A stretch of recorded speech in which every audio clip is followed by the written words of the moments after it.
ഈ ക്യാൻസറിനെ പ്രിവെൻറ്റ് ചെയ്യാനായിട്ട് നമുക്ക് ചെയ്യാവുന്ന ഏറ്റവും സിമ്പിളായിട്ടുള്ളൊരു കാര്യം എന്താണ്? വളരെ നാച്ചുറൽ ആയിട്ടുള്ളൊരു മാർഗ്ഗമുണ്ട്. അതെന്താണ് എന്നുള്ളത് നമുക്കിന്ന് ഡിസ്കസ് ചെയ്യാം.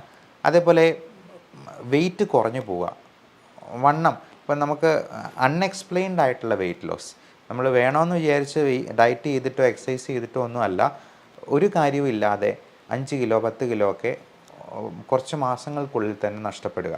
ഏറ്റവും പ്രധാനം നമ്മുടെ ബാഡ് ഹാബിറ്റ്സ് എല്ലാം ഒഴിവാക്കുക എന്നുള്ളതാണ്. ദുശ്ശീലങ്ങൾ, പ്രത്യേകിച്ചും സ്മോക്കിംഗ്, ആൽക്കഹോൾ.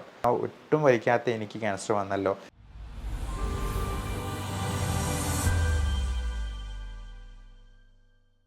ക്യാൻസർ കേൾക്കുമ്പോൾ തന്നെ പേടി തോന്നിപ്പിക്കുന്നൊരു വാക്ക്. ഈ ക്യാൻസറിൻ്റെ പ്രധാനപ്പെട്ട ലക്ഷണങ്ങൾ എന്തൊക്കെയാണ്? എന്തൊക്കെ സിംറ്റംസ് കാണിക്കുമ്പോൾ നമ്മളതിന് വേണ്ട ഇവാലുവേഷൻ ടെസ്റ്റുകൾ ചെയ്യേണ്ടതുണ്ട്? ഈ ക്യാൻസറിനെ പ്രിവെൻറ്റ് ചെയ്യാനായിട്ട് നമുക്ക് ചെയ്യാവുന്ന ഏറ്റവും സിമ്പിളായിട്ടുള്ളൊരു കാര്യം എന്താണ്? ഇപ്പം ക്യാൻസറിനെ നശിപ്പിക്കാനായിട്ട്, ക്യാൻസർ സെൽസിനെ നശിപ്പിക്കാൻ നമുക്കിപ്പോൾ ഒരു റൂമിലുള്ളവരെ എല്ലാവരെയും പുറത്താക്കണമെന്ന് വിചാരിക്കുക. അവരെല്ലാവരെയും വെടിവെച്ച് കൊല്ലണമെന്നില്ല, അവരെ എല്ലാവരെയും കഴുത്തിന് തള്ളി പുറത്താക്കണമെന്നില്ല. പകരം നമുക്ക് ആ ഫാനിൻ്റെ സ്വിച്ച് ഓഫ് ചെയ്തെന്നാൽ, ആ ലൈറ്റെല്ലാം ഓഫ് ചെയ്ത് കതകും ജനലുകളും എല്ലാം അങ്ങ് അടച്ചിട്ടിട്ടുണ്ടെങ്കിൽ അവർക്കെല്ലാവർക്കും വേണ്ട സന്ദേശം കിട്ടും. അവർ പതുക്കെ അങ്ങ് ഇറങ്ങി പുറത്തു പോകും.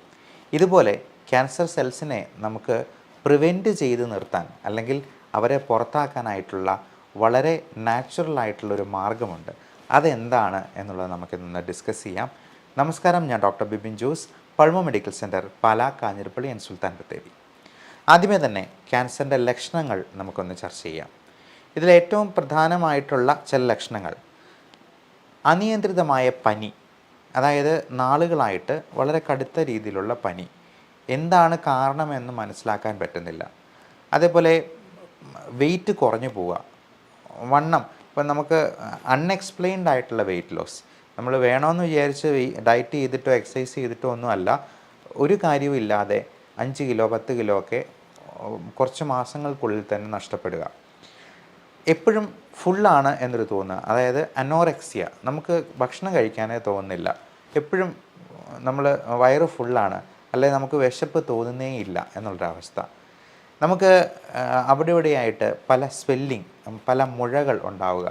ഏറ്റവും പ്രധാനമായിട്ടും ഈ ലിംഫ് നോഡ്, കഴലകൾ എന്ന് പറയുന്ന കഴുത്തിൻ്റെ അവിടെ, അല്ലെങ്കിൽ കഷത്തിൽ, നമ്മുടെ തുടയിടുക്കുകളിൽ, മറ്റ് ഈ ചെവിയുടെ പുറകിലായിട്ട് ഒക്കെ എന്തെങ്കിലും മുഴകളായിട്ട് വരിക. അവിടെ എന്തെങ്കിലും വീക്കോ അല്ലെങ്കിൽ വേദനകളോ ഉണ്ടാവുക. പിന്നെ ഓരോ തരത്തിലുള്ള ക്യാൻസറിനും ഓരോ ലക്ഷണങ്ങളുണ്ട്. ഇപ്പോൾ തൈറോയിഡിൻ്റെ ക്യാൻസറിന് അവിടെ മുഴകളായിട്ട്, നോഡ്യൂളായിട്ട് വരാം. അപ്പോൾ പലപ്പോഴും പല ക്യാൻസറുകളും നമ്മൾ തുടക്കത്തിൽ തന്നെ സ്വെല്ലിംഗ് ആയിട്ടിരിക്കുമ്പോഴത്തേക്കും അത് ചികിത്സിച്ചെന്നാൽ ക്യാൻസറസ് ആകാതെ മാറാനായിട്ട് നമുക്ക് അത് പ്രിവെൻറ്റ് ചെയ്യാനായിട്ട് സാധിക്കും. ക്യാൻസർ എന്ന് പറയുന്നത് തന്നെ ഒരു സെല്ലിന്, ഒരു കോശത്തിന്, അല്ലെങ്കിൽ ഒരു ഗ്രൂപ്പ് ഓഫ് സെൽസിന് ഭ്രാന്ത് പിടിച്ചതുപോലെ പെറ്റുപെരുകയാണ്. അത് അൺകൺട്രോൾഡ് പ്രോലിഫറേഷൻ ഓഫ് സെൽസ് എന്നാണ് നമ്മൾ നിയോപ്ലാസം എന്ന ടെർമിനോളജിയിൽ വിശേഷിപ്പിക്കുക. ക്യാൻസറിൻ്റെ മെഡിക്കൽ ടെർമിനോളജിയാണ് ഈ നിയോപ്ലാസം, അല്ലെങ്കിൽ മലിഗ്നൻസി എന്നൊക്കെ പറയാം. അപ്പോൾ അങ്ങനെ എന്തെങ്കിലും ഒരു സ്വെല്ലിംഗ് ഉണ്ടെന്നുണ്ടെങ്കിൽ ഏറ്റവും പെട്ടെന്ന് തന്നെ അതിൻ്റെ ബയോപ്സി, അല്ലെങ്കിൽ മിനിമം ഒരു FNAC ടെസ്റ്റിംഗും ചെയ്യുക, ഫൈൻ നീഡിൽ ആസ്പിറേഷൻ സൈറ്റോളജി എന്ന് പറയുന്ന ടെസ്റ്റ്.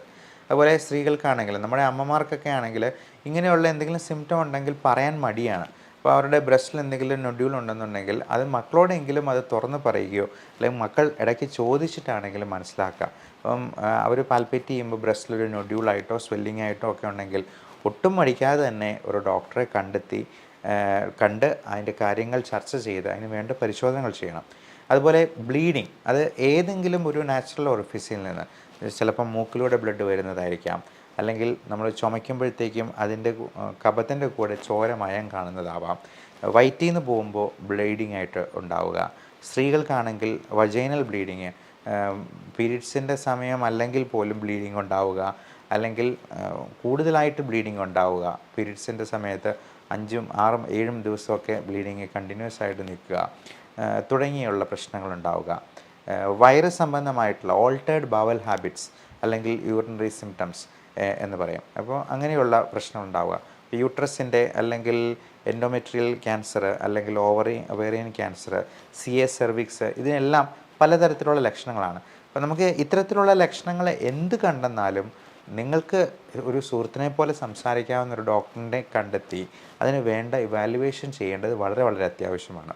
അപ്പോൾ പലപ്പോഴും നമ്മൾ ഏറ്റവും പ്രാഥമികമായിട്ടുള്ള പരിശോധനകൾക്കൊന്നും വലിയ പൈസയാകുന്നതല്ല. അപ്പോൾ ഒരു അൾട്രാസൗണ്ട് സ്കാൻ ചെയ്യാനായിട്ട് കൂടിപ്പോയെന്നാൽ 800 രൂപയാവത്തുള്ളൂ. അപ്പോൾ അതിൽ നിന്ന് തന്നെ നമുക്ക് ഏകദേശം ഇങ്ങനെയുള്ള ക്യാൻസറിൻ്റെ എന്തെങ്കിലും തുടക്കമുണ്ടെന്നുണ്ടെങ്കിൽ അത് ഏറ്റവും ഏർലി സ്റ്റേജിൽ തന്നെ കണ്ടുപിടിച്ച് അവനെ നമുക്ക് പുറത്താക്കാനായിട്ട് ശ്രദ്ധിക്കുക. അതുപോലെ ബ്രെയിനിൽ ക്യാൻസർ ഉണ്ടാകുമ്പോഴേക്കും, എന്തെങ്കിലും ബ്രെയിൻ ട്യൂമറായിട്ടുണ്ടാകുമ്പോഴേക്കും നമുക്ക് തലവേദന, തലകറക്കം, ക്ഷീണം, ആളുടെ മെൻ്റൽ സ്റ്റേറ്റസ് തന്നെ മാറുന്ന, ക്യാരക്ടർ മാറുന്ന രീതിയിൽ എന്തെങ്കിലും രോഗലക്ഷണങ്ങൾ കാണിക്കുക, അതുപോലുള്ള ഡിപ്രഷൻ, ആങ്സൈറ്റി പോലുള്ള പ്രശ്നങ്ങൾ പോലും ഇതിൻ്റെ തുടക്ക ലക്ഷണങ്ങളായിട്ട് ചിലപ്പോൾ കാണാറുണ്ട്. അപ്പം ക്യാരക്ടർ മാറുന്ന രീതിയിൽ, അതായത് ഇൻട്രാക്രൈനിയൽ പ്രഷർ കൂടുന്ന രീതിയിൽ, നമ്മുടെ സ്കള്ളിനുള്ളിലുള്ള പ്രഷർ കൂടുന്ന രീതിയിൽ എന്തെങ്കിലും ഒരു ലീഷൻ ഉണ്ടാവുകയാണെങ്കിൽ അതിനനുസരിച്ചുള്ള സിംറ്റം ആയിരിക്കും. അതുപോലെ ലങ് ക്യാൻസർ ആണെങ്കിൽ ലങ്സിനിടയിലുള്ള സ്പേസാണ് മീഡിയാസ്റ്റൈനം എന്ന് പറയും.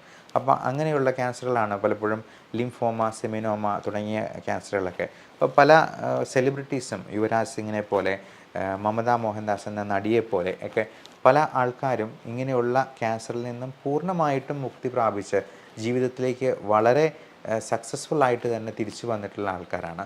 അപ്പോൾ ഇങ്ങനെ എന്ത് സിംറ്റംസ് ഉണ്ടായെന്നാലും നമ്മൾ ഏറ്റവും പ്രാഥമികമായിട്ടുള്ള ഒരു ചെസ്റ്റ് എക്സ്റേ എടുത്ത് നോക്കുന്നതിനോ, അല്ലെങ്കിൽ ഇപ്പോൾ ബ്രെയിൻ റിലേറ്റഡ് ആയിട്ടുള്ള പ്രശ്നമാണെങ്കിൽ ഏറിപ്പോയെന്നാൽ ഒരു CT സ്കാൻ ചെയ്ത് നോക്കുന്നതിനോ ഒന്നും ഒരുപാട് പൈസ ചിലവാക്കേണ്ട ആവശ്യം വരത്തില്ല. നമ്മൾ എന്തെങ്കിലും സംശയകരമായിട്ട് കണ്ടെന്നാൽ മാത്രമേ പെറ്റ് സ്കാൻ എന്ന് പറയുന്ന പോസിട്രോൺ എമിഷൻ ടോമോഗ്രഫി, നമ്മുടെ ശരീരത്തിലെ ഏതെങ്കിലും ഒരു ക്യാൻസർ സെൽ ഉണ്ടെന്നുണ്ടെങ്കിൽ നമുക്ക് കൃത്യമായിട്ട് അറിയാനുള്ള ഒരു സ്കാനിങ്, നൂതനമായിട്ടുള്ളൊരു ടെക്നോളജിയാണ് ഈ പെറ്റ് സ്കാൻ എന്ന് പറയുന്നത്. അപ്പം അനിയന്ത്രിതമായിട്ട് പെറ്റുപെരുകുന്ന, ഇൻക്രീസ്ഡ് ഗ്ലൂക്കോസ് അപ്ടേക്കുള്ള ഏതെങ്കിലും സെൽസോ ഗ്രൂപ്പ് ഓഫ് സെൽസോ ഉണ്ടെന്നുണ്ടെങ്കിൽ നമുക്ക് പെറ്റ് സ്കാനിൽ ഡിറ്റക്ട് ചെയ്യാൻ പറ്റും. അപ്പോൾ എന്തെങ്കിലും സംശയങ്ങളുണ്ടെന്നുണ്ടെങ്കിൽ നമുക്ക് ആ പെറ്റ് സ്കാൻ വഴി അത് പൂർണ്ണമായിട്ടും ദൂരീകരിക്കാനായിട്ട് പ്രത്യേകമായിട്ടും ഓർക്കുക. ഇനി ഈ ക്യാൻസർ പ്രിവെൻറ്റ് ചെയ്യാനായിട്ട് നമ്മൾ എന്തെല്ലാം കാര്യങ്ങൾ ശ്രദ്ധിക്കണമെന്നുള്ളത് ഓർക്കുക. ഏറ്റവും പ്രധാനം നമ്മുടെ ബാഡ് ഹാബിറ്റ്സ് എല്ലാം ഒഴിവാക്കുക എന്നുള്ളതാണ്. ദുശീലങ്ങൾ, പ്രത്യേകിച്ചും സ്മോക്കിംഗ്, ആൽക്കഹോൾ. ഈ പുകവലിക്കാറ്, എൻ്റെ സുഹൃത്തിന് നല്ല പോലെ വലിക്കുന്നവനാണ്, അവന് ഇതുവരെ ക്യാൻസർ ഉണ്ടായിട്ടില്ല, എന്നാൽ ഒട്ടും വലിക്കാത്ത എനിക്ക് ക്യാൻസർ വന്നല്ലോ എന്ന് പലരും പരാതി പറയാറുണ്ട്. ഒരു ആപ്പിൾ പോലും സോപ്പിട്ട് കഴിക്കുന്ന എനിക്ക് ക്യാൻസർ വന്നു, എന്നാൽ ഡെയിലി 2 പാക്കറ്റ് വലിക്കുന്ന അവന് ക്യാൻസർ വന്നില്ല എന്ന് പറയാം. പലപ്പോഴും നമ്മളിതിന് ഒരു ഉദാഹരണം പറയുക, നമ്മൾ ബൈക്ക് ഓടിക്കുമ്പോഴത്തേക്കും ഹെൽമെറ്റ് വെക്കാൻ പറയുന്നത് തല സേഫായിരിക്കാൻ വേണ്ടിയാണ്. എന്നാൽ ഹെൽമെറ്റ് വെച്ചിട്ടുള്ള ആൾക്കാരും അപകടത്തിൽ മരിക്കുന്നുണ്ട്. പക്ഷേ നമ്മൾ ഹെൽമെറ്റ് വെച്ച് പോയി കഴിഞ്ഞാൽ അപകടമുണ്ടായെന്നാലും നമ്മുടെ ജീവൻ രക്ഷിക്കാനായിട്ട് നമുക്ക് കഴിഞ്ഞേക്കും. പലപ്പോഴും ചെറിയ ഇഞ്ചുറീസ് കൊണ്ട് തന്നെ നമുക്ക് രക്ഷപ്പെട്ടു പോകാൻ പറ്റിയേക്കും.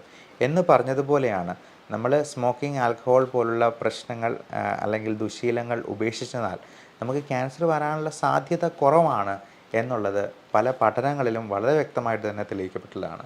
ഇനി വളരെ ഭാഗ്യശാലികളായിട്ടുള്ള ആൾക്കാരുണ്ടാവാം, നല്ല പുകവലിച്ച് നല്ല ഡ്രിങ്ക്സും കഴിച്ച് 75-80 വയസ്സ് വരെയൊക്കെ ജീവിച്ചിട്ടുള്ള ഭാഗ്യശാലികളായിട്ടുള്ള ആൾക്കാരെ നമ്മൾ കണ്ടിട്ടുണ്ടാവാം. പക്ഷേ നമുക്ക് നമ്മുടെ ജീവിതം വെച്ച് എന്തിനങ്ങനെ ഒരു റിസ്ക് എടുക്കുന്നു? എല്ലാവരും സന്തോഷമായിട്ട് ഏറ്റവും ആയുസ് എൻജോയ് ചെയ്ത് തന്നെ ജീവിക്കാനായിട്ട് നോക്കുകയല്ല ചെയ്യേണ്ടത്. അതുപോലെ നമ്മൾ കഴിക്കുന്ന ഭക്ഷണത്തിൽ പലപ്പോഴും പല രീതിയിലുള്ള മാലിന്യങ്ങളും കണ്ടാമിനേഷനും ഉണ്ടാകുന്നത് വഴി അത് ഒരു ക്യാൻസർ സെല്ലിനെ സ്റ്റിമുലേറ്റ് ചെയ്യാൻ പാകത്തിനാണ്. നമുക്ക് ഏറ്റവും കേരളീയരുടെ ദേശീയ ഭക്ഷണമായിട്ടുള്ള പൊറോട്ടയും ബീഫും തന്നെ എടുക്കാം. ഈ പൊറോട്ട എന്ന് പറയുന്നത് മൈദയാണ്. മൈദ എന്ന് പറയുന്നത് വളരെ ഹൈ ഗ്ലൈസിമിക് ഇൻഡെക്സ് ഉള്ളൊരു സാധനമാണ്. അതുപോലെ റെഡ് മീറ്റ് ഗണത്തിൽപ്പെടുന്ന അത് ബീഫ്, പോർക്ക്, മട്ടൺ തുടങ്ങിയ ഇറച്ചികളെല്ലാം നമ്മൾ ആനിമൽ പ്രോട്ടീൻ ഒരുപാട് കൂടുതൽ കഴിക്കുന്നത് തീർച്ചയായിട്ടും ഓൺകോജീൻസിനെ സ്റ്റിമുലേറ്റ് ചെയ്യാനായിട്ടൊരു കാരണമാകാറുണ്ട്. അതേപോലെ തന്നെ സ്വീറ്റ്സിൻ്റെ കൺസപ്ഷൻ, ബേക്കറി സാധനങ്ങളായിട്ടുള്ള ഇപ്പം ചോക്ലേറ്റ് ആണെങ്കിലും ഒത്തിരി മധുരമുള്ള സാധനങ്ങളാണെങ്കിലും ഒരുപാട് കഴിക്കുന്നത് നമുക്ക് ക്യാൻസർ സെൽസിനെ സ്റ്റിമുലേറ്റ് ചെയ്യാൻ കാരണമാകും. അപ്പോൾ ആഹാരശീലങ്ങളിൽ കൂടുതലായിട്ടും നമ്മൾ പച്ചക്കറികളും ഇലക്കറികളും അധികം മധുരമില്ലാത്ത പഴങ്ങളും ഉൾപ്പെടുത്താനായിട്ട് ശ്രദ്ധിക്കുക. പഴങ്ങൾ നമ്മുടെ തൊടിയിൽ തന്നെ വളരുന്ന വൃക്ഷങ്ങളിൽ നിന്ന് കിട്ടുന്ന പഴങ്ങളാകാൻ പ്രത്യേകമായിട്ടും ശ്രദ്ധിക്കുക. നമ്മൾ ഒരുപാട് കണ്ടാമിനേറ്റഡ് ആയിട്ടുള്ള കെമിക്കൽസ് ഉപയോഗിച്ചിട്ടുള്ള സാധനങ്ങൾ കഴിവതും ഉപയോഗിക്കാതിരിക്കുക. ഇനി ഈ ക്യാൻസറിനെ എല്ലാം പ്രിവെൻറ്റ് ചെയ്യാനായിട്ടുള്ള ഒരു അത്ഭുത പ്രതിഭാസമാണ് ഓട്ടോഫേജി എന്ന് പറയുന്നത്. അത് 2016 നോബൽ പ്രൈസ് കിട്ടിയിട്ടുള്ള വളരെ വിപ്ലവകരമായിട്ടുള്ളൊരു കണ്ടുപിടുത്തമായിരുന്നു. യാഷിനോറി ഓസുമി എന്ന് പറയുന്ന ജാപ്പനീസ് ശാസ്ത്രജ്ഞൻ, അദ്ദേഹത്തിന് ഫിസിയോളജി ഓഫ് മെഡിസിനിൽ നോബൽ പ്രൈസ് 2016 ഏതാണ്ട് 6-7 വർഷങ്ങൾക്ക് മുൻപ് കിട്ടിയിരിക്കുന്ന വളരെ വിപ്ലവകരമായിട്ടുള്ള ഈ കണ്ടുപിടുത്തത്തിന് ഓട്ടോഫേജി എന്നാണ് പേര് പറയുക. ഓട്ടോഫേജി എന്ന് പറഞ്ഞാൽ മറ്റൊന്നുമല്ല, നമ്മുടെ സെൽസിനെ, ക്യാൻസർ സെൽസിനെ നമ്മുടെ തന്നെ കോശങ്ങൾ തന്നെ കാർന്ന് തിന്നുന്ന ഒരവസ്ഥ. അതായത് അവരെ സ്റ്റാർവ് ചെയ്ത് അവരെ പട്ടിണിക്കിട്ട് കൊല്ലുക എന്നുള്ളത്. അതിന് വേറൊന്നുമല്ല, നമ്മൾ കൃത്യമായിട്ടുള്ള ഫാസ്റ്റിംഗ് അനുഷ്ഠിക്കുക എന്നുള്ളതാണ്.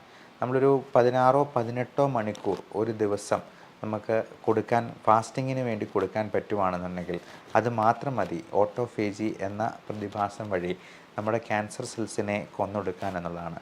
അപ്പോൾ മാസത്തിലൊരിക്കലോ അല്ലെങ്കിൽ ഒരു 3 മാസത്തിലൊരിക്കലോ എങ്കിലും ഈ പറയുന്ന ഇൻ്റർമിറ്റൻറ്റ് ഫാസ്റ്റിംഗ്, അത് 16 മണിക്കൂറോ 18 മണിക്കൂറോ എങ്കിലും നമുക്ക് അനുഷ്ഠിക്കാൻ കഴിയുവാണെങ്കിൽ അത് തന്നെ നമ്മുടെ ക്യാൻസറിനെ പ്രതിരോധിക്കാനായിട്ട് ഏറ്റവും വളരെ സഹായിക്കുന്ന ഒരു സംഗതിയാണ് എന്നുള്ളത് ഓർക്കുക. ഈ ഓട്ടോഫേജി എന്ന വാക്കിന് സെൽഫ് ഈറ്റിംഗ് എന്നൊരർത്ഥം കൂടിയുണ്ട്. അതായത് നമ്മുടെ ക്യാൻസർ സെൽസിനെ നമ്മുടെ കോശങ്ങൾ ഉപയോഗിച്ച് തന്നെ അങ്ങ് കാർന്ന് തിന്നുക. ഞാൻ ആദ്യം പറഞ്ഞ ഉദാഹരണം പോലെ ഒരാളെ പുറത്താക്കാനായിട്ട് അവനെ വെടിവെച്ച് കൊല്ലുമൊന്നും വേണ്ട. അവിടുത്തെ ലൈറ്റും ഫാനും ഒക്കെ അങ്ങ് ഓഫ് ചെയ്ത് കഴിഞ്ഞിട്ട് ആ കതവും അങ്ങ് അടച്ചിട്ട് കഴിഞ്ഞിട്ടുണ്ടെന്നുണ്ടെങ്കിൽ, ജനലും എല്ലാം അടച്ചിട്ട് കഴിഞ്ഞിട്ടുണ്ടെങ്കിൽ അവന് തന്നെ മനസ്സിലാകും ഇറങ്ങിപ്പോകാനുള്ള സമയമായി എന്നുള്ളത്. ഇതുപോലെ നമുക്ക് ഈ സെൽഫ് ഈറ്റിംഗ് വഴി, ഓട്ടോഫേജി വഴി ക്യാൻസറിനെ പടിക്ക് പുറത്ത് നിർത്താനായിട്ട് എല്ലാവർക്കും സാധിക്കട്ടെ. നല്ല ആരോഗ്യം ആശംസിക്കുന്നു. Love and regards, doctor Bibin Jose, Pulmo medical centre, Pala, Kanjirappally and Sultan.